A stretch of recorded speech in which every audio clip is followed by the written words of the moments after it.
Now, today is International Day of Persons with Disabilities, and it's celebrated every 3rd of December, with calls for renewed commitments to inclusion, accessibility, and empowerment.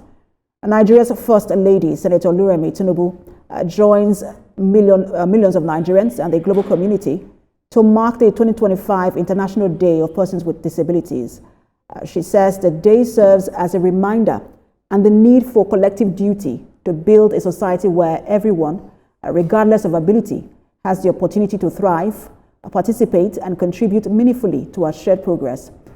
Senator Oluremi Tinubu adds that a truly inclusive Nigeria must ensure that persons with disabilities are supported and empowered to be independent. This year's theme is Fostering Disability-Inclusive Societies for Advancing Social Progress. A policy expert, Yinka Olaito, joins me on the news for Mondays. Good to have you join us. Good afternoon, and thank you for the opportunity to join you. So for us as a country, when it comes to people with disabilities or persons with disabilities, it is not really about the law, because we do have the laws.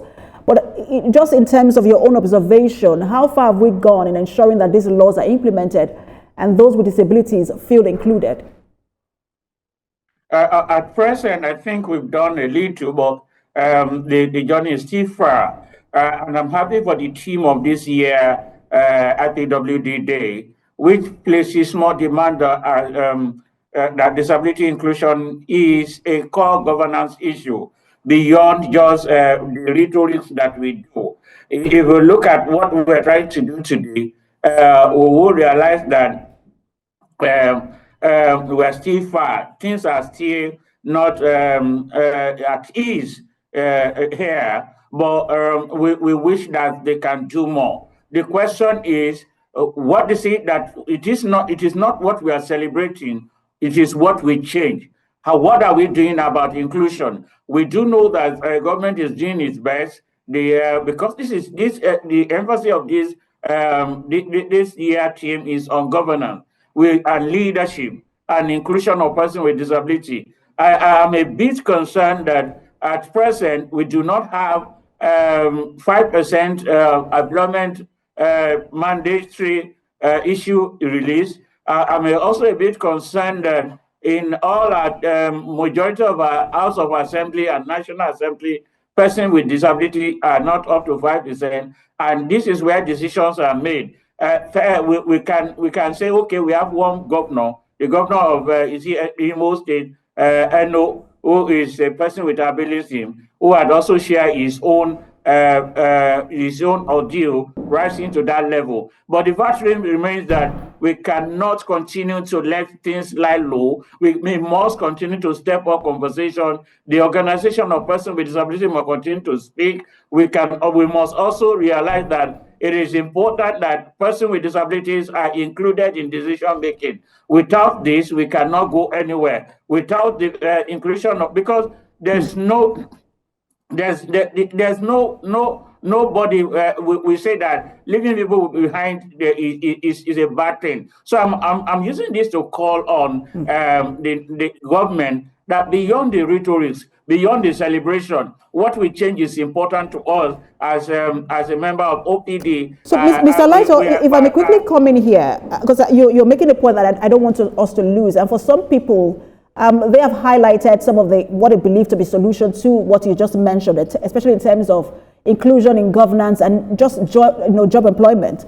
For them, some people will say, look, let's have something like a federal character commission that ensures that, maybe like a disability commission that ensures that those persons with disabilities who will monitor and ensure that they get jobs. Yeah, and maybe 20%, maybe 15%. Some have said, look, let's go the way of what the women are doing, special seats for women.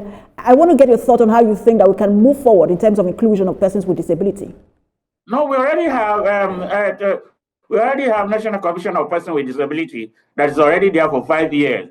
But what we see is that agency is underfunded.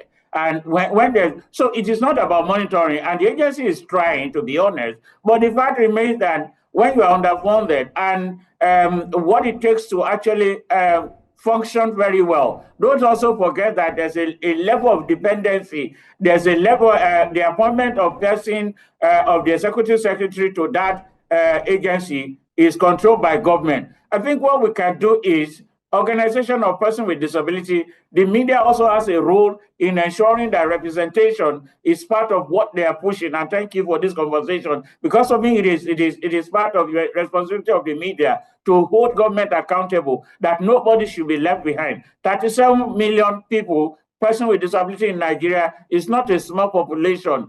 Governance has to look at their issues. It is beyond tokenism. Yes, I can see, like I would like to share with you, there's now a law that says that we must have at each local government a special advisor to the chairman on disability. The fact remains that most of those who are actually elected. So if you say we should create more commission or whatever, it is not about creating more commissioning. It is empowering the one that is already existing. Absolutely. It is ensuring that we follow the law. It is ensuring that we have the strong political will to do what we are supposed to do, not just tokenism, because I've seen a lot of we things. Do have to leave the conversation there. Technism.